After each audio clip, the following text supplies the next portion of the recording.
Hey, it's your friend Choice CJ here, and I'm sorry that this is a little bit delayed, but this is our Week 1 match of the PMC playoffs. I am, of course, the coach of the Baltimore Oriolus, and we are facing off against our good buddy Adam the Bee's Knees. So about the delay in the video, we played this match last Friday, and it's a little bit later than what I would normally like to do. I'd like to have it done a little bit earlier in the week because then it allows for enough time for it to be recorded, and then I can post comment and upload it at the normal time. But just due to scheduling, we weren't able to play till Friday. And then, unfortunately, a lot of the normal recorders were unavailable. So Adam was able to get his battle recorded, and rather than wait longer for somebody to record my battle, I thought I would just take his side because I just want to be able to show this battle to you guys. It is a really great battle. So yeah, that is the reason why it's so late, and so I do apologize for that. But that does allow me a convenient segue to spam an advertisement for my capture card GoFundMe. I do have a GoFundMe that'll be linking down in the description if you guys want to come and show a little support for me getting a capture card. I would really appreciate it. And even if you can't contribute, one thing that would really help me out is if you could just share the link on social media. That would really go a long way towards helping me out. Just, any little gesture like that really does help me out. So anyway, let's get into the teams here. As you can see, I am going to be on the other side for this battle, but I brought a Sneasel, which is Choice Scarf, and Assault Vest Flame Charge Embor, which is a really fun set. Life Orb Heliolisk, Spedef Skarmory with Toxic and Stealth Rocks, a Calm Mind, Max Speed Manaphy with Max HP, and then a Choice Scarf Jirachi. And Adam brought a Rotom Heat, Gyarados, Genesect, Florges, Mamoswine, and Latios. Now the last time I played Adam, I got really destroyed by Genesect, and so knowing that that's the biggest threat to my team, I brought a team of 6 that I thought basically neutralized that as a threat. So Sneasel, Heliolisk, Jirachi, and Manaphy all outspeed it, and that's quite nice for me. Embor can still do tremendous damage to it while going for a Flame Charge. And then Skarmory, it's not really a switch into Genesect, but I can come in on things like Mamoswine, Florges, Latios, and set up Stealth Rocks. I will have to be careful of the Gyarados. And one thing that I do unfortunately have a problem facing down is the Rotom Heat. My best switch into it, I suppose, is Embor, because I do have the Assault Vest at least. I wanted to bring Seismitoad. That is probably, in normal cases, the best counter to Rotom Heat, but he knows that it's my only counter to Rotom Heat, so he can pack the Hidden Power Grass on it, so there's really no point in even bothering, in my opinion. So we're just going to go ahead and hop right on into this battle, and we're going to see how it plays out. This is, of course, the third time we've been playing Adam in the past 2 weeks or so, so we've been dealing with each other quite a bit. So as you can see, Adam leads off with his Rotom Heat, and I'm going to counter by leading with my Choice Scarf Jirachi. We do kind of broadcast that we're Choice Scarf here, but that's okay. It's something that we're going to have to be able to play around with. Don't do a whole lot of damage to this thing. We're not going to do a lot of damage to it even if it was uninvested, but the little bit of damage there shows that it is somewhat invested. So I bring in my Embor here because it's the only thing that wants to take a Volt Switch. Takes about 25% or so, which lead me to believe that he did have some attack investment, so I was thinking he was some sort of like max HP, max attack set or something like that. I wasn't really sure, but he does bring out his Mamoswine, which I do not want to stay in on. I now bring in my Skarmory. This is going to be a good chance for me to set up my Stealth Rock, potentially. He does go for the knockoff and gets rid of my leftovers. I was thinking about potentially running something like Occaberry or Wakanberry, but it didn't really make any sense at the end of the day because I didn't know what sort of move I was going to get hit by, and it wouldn't have mattered because, as you see, I did get knocked off there. So instead of going for the Stealth Rocks, I tried to go for the Toxic there, knowing that he was going to be switching out the Mamoswine, probably bringing something like this in, but we do miss, which is quite unfortunate. Even if we can't do a ton of damage to this thing, just any little chip damage would be nice. It'd be 6% from the first turn, 12% from the second turn. So all that little bit helps. Now, in case this thing wanted to go for a Dragon Dance on me, I did want to bring out my Jirachi. This is kind of a risky play considering he could have gone for Crunch. But I feel like it was a play that I needed to make. And he now just goes into his Rotom.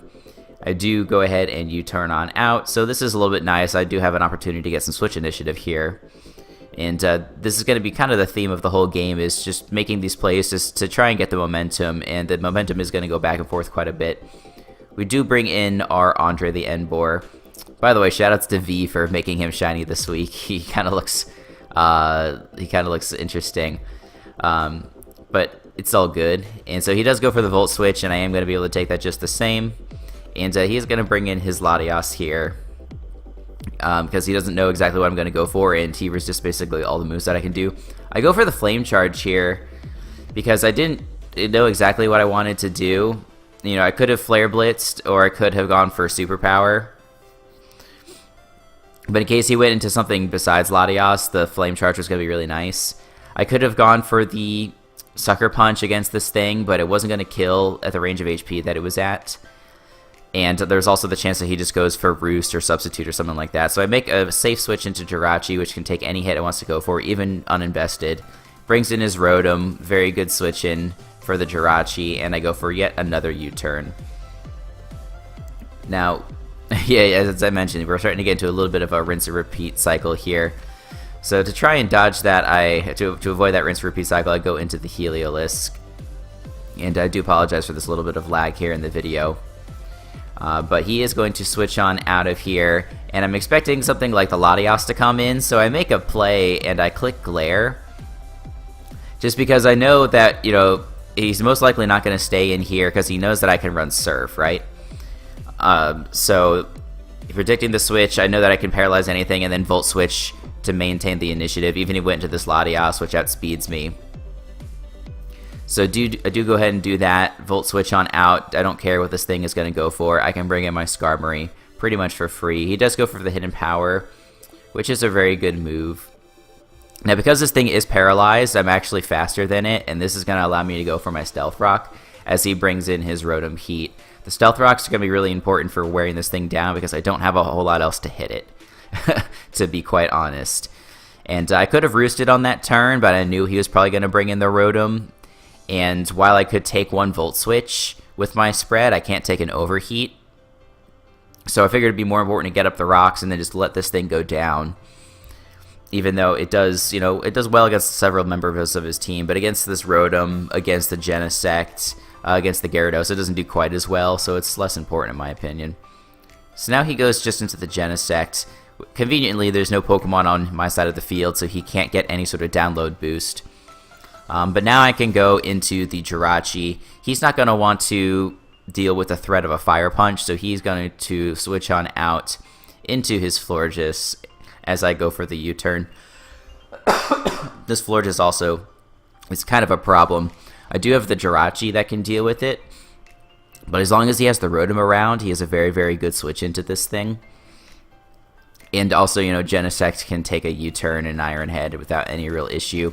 So I go into my Emboar because I know that I can potentially scare this thing out. It's not quite in a range where I'm going to be able to kill, but I'm going to do quite a lot of damage. I'm expecting him not to want to take the what do you call it, Flare Blitz and switch out into something like Mamoswine or Gyarados. So I try and predict and go for a Superpower. He goes for the Moonblast.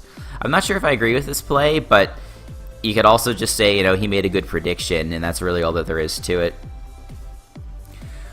So I do take a Moonblast, which, you know, is not something that's, you know, something I wanted to do. I'm at like 25% with my Emboar, but I do have Healing Wish on my Jirachi, and I have the potential to heal it up later. As I do switch out to Jirachi, and he does go for the Aromatherapy, so he heals up the Paralysis on his Latias. And if I had hit that Toxic with the Gyarados, he would have healed that up as well. The little bit of chip damage would have been nice, but at the end of the day, you know, it's not a huge deal. So he again goes into the Rotom Heat. As I said, it's a very, very safe switch into this thing. And I am just going to go ahead and click the U-turn once again. No problem there. And I think I go into the Heliolisk again, because again, I want to try and threaten the thing with the Surf. No, this time I go into my Manaphy. I apologize for that. Yeah, so I know that I can go into this because I know I outspeed and that I can threaten it with a Scald.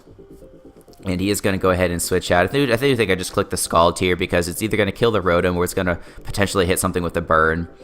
And he brings out the Florges, which, just being inherently very defensive, can take the Scald with pretty much no problem. If I had gone for something like a Tail Glow there, he would have been in a bit of trouble. But, what are you going to do? So he now goes into this Florges, and I'm going to switch out. I'm expecting him to want to double, potentially, and then even if he doesn't, I know, if he doubles into Gyarados, then my Jirachi can U-turn out on that. And if he does stay in, then, there's nothing that Florges can do to this Jirachi. So he is going to Synthesis up. It's kind of interesting to note that he does not have the Wish. I'm expecting him to switch out again into the Rotom Heat, so I do U-turn. But he does stay in, I think, just to click Moonblast or do something. That's kind of an odd play, but, maybe, again, he predicted my my Iron Head. Or not my Iron Head, he predicted my U-turn. But to be fair, I also make plenty of high-risk plays in this game, so it kind of goes back and forth. So again, I'm thinking, he's probably going to switch out here. So I'm going to go for Scald, and even if he stays in, I can maybe get a burn, force him to go for Aromatherapy, stuff like that. The Moonblast does quite a bit of damage, unfortunately. Like 25-30%, which is more than I would like. I do have the Calm Mind, though, and if I'm not mistaken, that is what I go ahead and click here right as soon as we're done with all of this residual damage. I do go for the Calm Mind. So this is going to make it so I can take the Moonblast a little bit better, potentially. And I feel relatively safe going for it on this turn because I do believe that he's going to go for the Aromatherapy, which he does.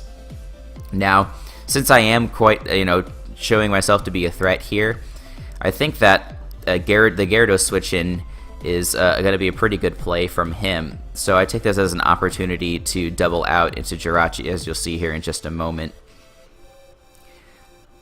Yeah, there we go. And so I'm expecting this Gyarados to come in, or something else that can threaten the Manaphy. Honestly, the Gyarados is the only thing that can really threaten it. Even the Genesect isn't going to be able to threaten us a whole lot because we are at +1 special defense, and the download boost is going to give him an attack boost, not a special attack boost, so his potential energy ball isn't going to do all that lot. But he again stays in, so he really ended up putting himself in a good position there, playing around this Jirachi and the Manaphy. But he is going to swap out this time finally, and I do think, I don't remember if I clicked Iron Head or U-turn here. I do click Iron Head just because I was kind of fed up with him staying in with this Florges. I just want to kill it. It would have been really nice if I could have gotten off the U-turn here, but what are you going to do? So now, since the monster is in, I don't have anything that can take a hit, really. Especially since he has the attack boost, so he can very freely go for U-turn. I go into my Heliolisk because I don't have anything else that I want to bring in, to be honest. And so he does go into the Mamoswine, and I don't have anything that wants to come in on this either. So I just go ahead and I think I clicked Surf, and he goes for the Earthquake, which is kind of interesting. Reveals that he's Scarfed. He probably didn't have Ice Shard if he didn't click it, because that would have been a really useful way to conceal the information. But I do know that I can outspeed his Scarf Mamoswine with my Scarf Jirachi as he swaps out, and I bring in my Jirachi. Again, it would be a little bit nice if this had damage on it, but I feel like I'm complaining a lot about it, so I'll stop now. It really didn't end up making a huge difference. So I do U-turn, and I am going to bring in my Sneasel. I can threaten this thing with a low kick, but he does make a good play, and he switches out. I think he goes into the Rotom, which, in case you didn't know, Rotom Heat is very, very, very light. It takes very little damage from this low kick. I wish I had made an aggressive play and gone for the knockoff here, but because I don't have a switch in for this thing now, and as you can see, he's starting to make the plays to get him the momentum. I go into my Manaphy because I know I can potentially take the Volt Switch, even though I don't really want to. But he goes for the Thunder Wave, which is a nice play. I do have the Rain Dance to potentially heal myself up, but there's nothing that we can really do about it until we get that opportunity. He is going to go for the Volt Switch, because I am max HP, as I said, I should be able to take this. Take about 45-50%, which is not great, but it is what it is. And he's going to bring out his Latias. So I'm kind of content to let this thing go down here if I have to, but I am going to go for the Rain Dance to try and heal up this Thunder Wave. I also know that there's a good chance that he goes for the Defog here because he knows how important his Rotom is to his team. So he does go for the Defog, which is going to remove those rocks, and we get up the Rain Dance. Now we're in the rain. This would have been really nice if I still had my Skarmory, because then I could have tanked those hidden power fires a little bit more easily. But of course we don't have the Skarmory anymore, but we do have Jirachi, which already doesn't care about any of the moves that Latias wants to go for. And as you can see, he does just go ahead and drop a Draco here. It's going to do some amount, it's going to do a good amount of damage, but nothing that we can't handle. And we don't really need a ton of HP on this thing in order for it to be effective. Like, we do want some HP so we can switch in on Latias again. But, this thing is here to apply offensive pressure mostly. So we can go ahead and U-turn out, which I'm sure is what he was expecting. Again, the Rotom is a very, very good switch in for this thing. And so we have Sneasel, and that is what we go into now. We still have Manaphy, Jirachi, and also a weakened Emboar in the back. So I bring this in, and I know that we can go for knockoff, no problem, and take this thing out. And he does decide to leave it in, and we take this stupid Rotom Heat out, finally. It did so much work. So now he brings in the Gyarados, and I'm kind of thinking, well, crap. I don't really know what to do here, because I don't have a switch in. So I actually just stay in and click knockoff, and he makes a good play. He scouts to see whether I'm Scarf or not, and goes into the Florges. If I hadn't been Scarf, and I was like something like Focus Sash, I could have gone for the low kick and potentially taken that thing out. So it was smart of him to scout that there. If he had made the assumption though that I was Scarf, he could have Dragon Danced up, and I would have been really screwed. But I don't know what else I could have done there. I really had no other play. So I come in with the Jirachi, take a Moonblast, get a special attack drop, doesn't matter. He is going to go ahead and switch out his Florges into the Gyarados again. And he brings us in. I go for the Iron Head, just trying to get damage off on the Florges, because he's starting to run out of switch-ins for this thing. Now I can't... maybe I could have stayed in and gone for flinches with this. But I'm still fine with going into Sneasel. If he does Dragon Dance, I am going to outspeed. If he just wants to go for the attacking move, I can go back out into the Jirachi, hit him up with a U-turn, and do a good bit of damage. So we are down 3-5 at this point, if I'm not mistaken. He does bring out the Latias to take this U-turn, basically just sacking it off. So now we are at 4-3. Still a very close game. I feel like Adam has the upper hand, but we still have this Jirachi, which is just putting in the work. Now that he doesn't have the Rotom Heat, there's really nothing that's preventing us from doing work with that Rotom. And we also have the Manaphy, which is really nice. He brings out the Wanda, which again sort of walls this Manaphy. I go ahead and swap into the Garth because I know that I can easily take whatever move that he wants to go for. And now that the Rotom and the Latias are out of the way, this is a really good opportunity for me to go to Healing Wish and go into my Emboar.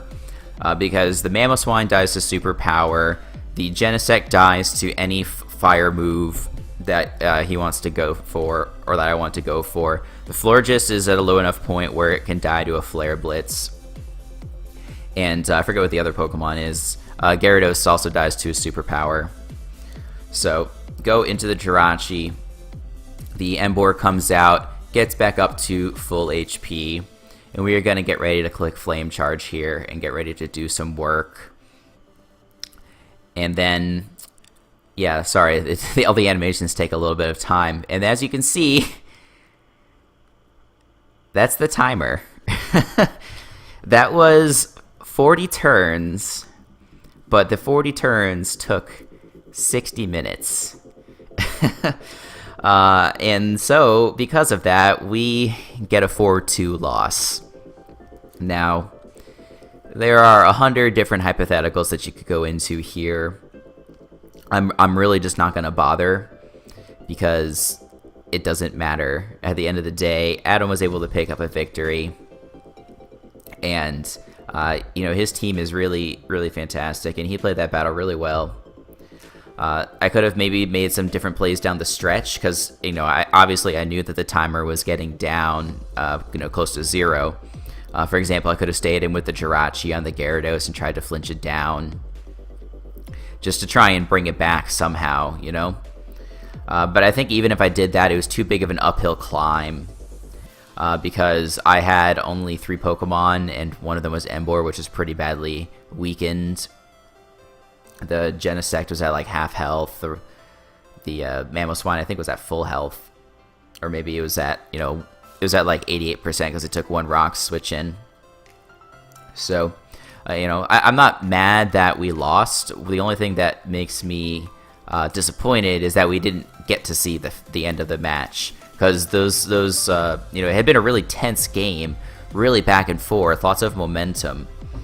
The interactions between the Rotom and the Jirachi and the Manaphy and the Florges and all those things were really quite tense. And this was such a intense match. Like, I was nervous the whole time. I was really into it. I was on the edge of my seat. So it just would have been really cool to see how it could have ended. I think, truthfully, Adam probably would have won if he had played the end game correctly. The Genesect was out. He could sack it and then go either into the Mamoswine or the Gyarados, force me to go for Superpower, and then once I'm at the -1 attack, the Florges can stall me out. But I just would have liked to have seen if he made those correct series of plays. That would have been really nice to happen. But alas, that's the curse of playing on the 3DS. That's the trade-off that you make when you get all the nice sprites and the animations and the music and everything else. But I do want to go ahead and say, congratulations, Adam. I hope that you go on and continue to do well in these playoffs. You've nearly been to the promised land a couple times now, and I hope that you eventually can get your own title someday, so that way you can join the ranks of us who have already gotten our championships. I have to rub it in because now you've beaten me 3 times in a row, so I have to hang on to something, right? And, thanks for being a good sport about all of the hype video stuff and, having everybody poke fun at you. It's just because you're a good guy, and, thanks for playing along and letting us all enjoy that. And fortunately, that's now the most watched video on my channel, so it got very good reception, which is pretty cool. But regardless, please be sure to check out Adam's channel and check out his perspective if you haven't already. In all likelihood, you did, because his video went up on time, and mine is going to be like 3 days late. But check back to his channel for his semifinal match of the PMC. Should be going up this weekend. He's going to be playing against Aki, and then in the other conference, we have Trev versus Jack. So lots of good friends making it to the semifinals. We're going to be definitely tuning in for those matches. And in the meantime, I'll be encouraging you guys to check back to my channel, because we do have UBC Season 3 going on right now. We are about to go into week number 4 this upcoming weekend, and we've got a really awesome team in that league. And be sure to check back to my channel for all the other Pokemon content that I like to do.